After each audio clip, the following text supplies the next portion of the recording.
Това е баща ми, Пол Стивенс. Татко, това е Рос Гелър. Приятно ми е, Пол.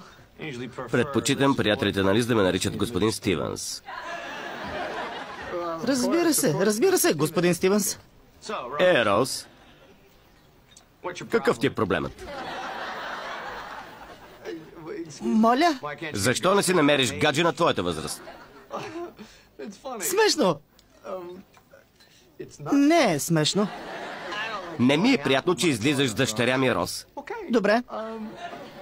Разбираемо е, но ако ми дадете шанс, ще ви накарам да размислите. Добре. Какво? Добре. Ще ти дам шанс да ме накараш да размисля. Разполагаш се 1 минута. Татко, Хубаво. 2 минути. Започвай. Сигурно... Да. Минута и 50 секунди. Добре. Държа да знаете, че досега не съм правил подобно нещо. Имал съм връзки като цяло, но никога не съм го правил със своя студентка. Тоест не съм... Не онова. Имам предвид, че не сме правили онова. Вършили сме разни неща, но... Добре. Виц.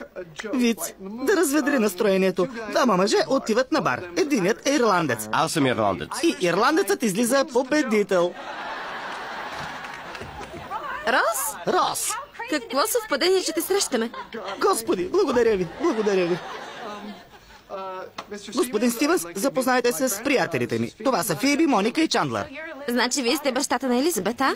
Сега разбирам откъде е наследила тази мъжествена красота. Гаджето ми за абитуриентския бал ми е вързало тенекия Рос безкористно. Предложи да ме заведе. Каква мила история. Значи Рос е бил в колежа и е решил да се възползва да заведе младо момиче на абитуренския му бал. Леле, не предвидих, че това ще се обърне срещу теб. Отивам до тоалетната. Не бързай да се връщаш. Аз бях първокурсник, а тя абитуриентка, така че не беше толкова. Рос, вярно е, че постоянно те срязвам. Отчасти се дължи на това, че много пази Лизи. И отчасти ми идва отвътре. Трябва да призная, че след всички чудесни неща, които Лизи сподели с мен и след множеството истории, които ми разказа Рейчел,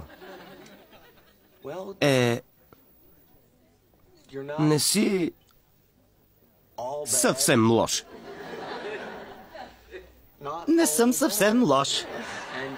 Извинявай, че бях толкова рязък, но ме разбери. Все още виждам Лизи като 12-годишно момиченце. Да, много добре те разбирам. И аз го правя. Моля? Не съм. Не виждам Лизи като 12-годишно момиченце. Имам син, който е на 6, а за мен си още бебе. Имаш син? Да, с бившата ми съпруга имаме равни родителски права над Бен. С Карл сме в отлични отношения, което без съмнение се отнася и за теб и твоята жена. Извинявай. Невероятно е!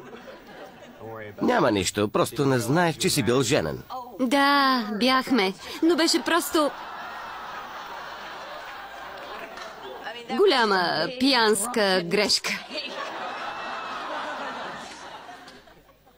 Ти се върна! Били сте женени? О, извинявай, говорил си за Емили? Добре.